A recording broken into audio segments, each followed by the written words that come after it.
India की खबर पर एक बार फिर से रुक करते हैं। स्टॉक में करीब 4-4.5% की गिरावट है। सुप्रीम कोर्ट में एजीआर बकाया मामले में सुनवाई जो है वो टल गई है। क्या है ये खबर, इसके मायने क्या है, एक बार समझ लेते हैं। समीर हमारे साथ वापस जुड़े हैं। समीर, बताएं क्या डिटेल्स मिल रही है हमें। वोडाफोन आइडिया की अहम याचिका पर सुनवाई करते हुए सुप्रीम कोर्ट ने फिलहाल मामले को एक हफ्ते के लिए और टाल दिया है, यानी कि अगली सुनवाई अब अक्टूबर 13 को होगी। और इसकी रिक्वेस्ट दरअसल सॉलिसिटर जनरल तुषार मेहता की तरफ से की गई थी। जैसे ही मामले की सुनवाई शुरू हुई, तुषार मेहता ने ये अपील करी कोर्ट से, बेंच से, कि इस मामले में एक हफ्ते का समय और दिया जाए, जिसको मानते हुए सुप्रीम कोर्ट ने एक हफ्ते के लिए इस मामले को और टाल दिया है।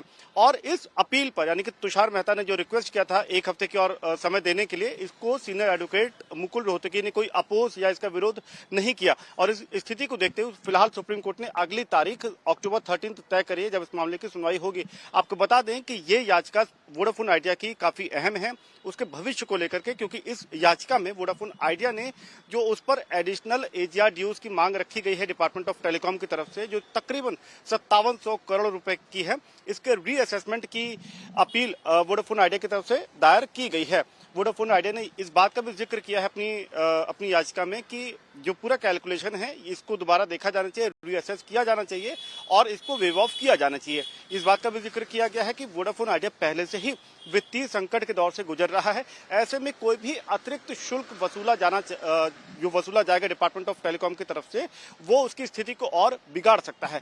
केंद्र सरकार ने भी अपनी तरफ से इस बात को रखा है कोर्ट में कि वो एक इंपॉर्टेंट स्टेक होल्डर है। इस कंपनी में 50% की इक्विटी है, लिहाजा वो लगातार इस बात पे कोशिश कर रहे हैं कि कोई एक अहम रेजोल्यूशन प्लान निकाला जाए, ताकि कंपनी का जो भविष्य है उसको सुरक्षित रखा जाए और उसको सस्टेन किया जा सके। फिलहाल अगली तारीख सुनवाई की अक्टूबर 13 रहेगी। चलिए, तो बिल्कुल एजीआर केस में सुनवाई जो है वो टली है, और इससे जुड़ी सारी डिटेल्स समीर हमें बताते हुए। समीर, शुक्रिया हमारे साथ जुड़ने के लिए और ये सारे अपडेट्स हमें बताने के लिए।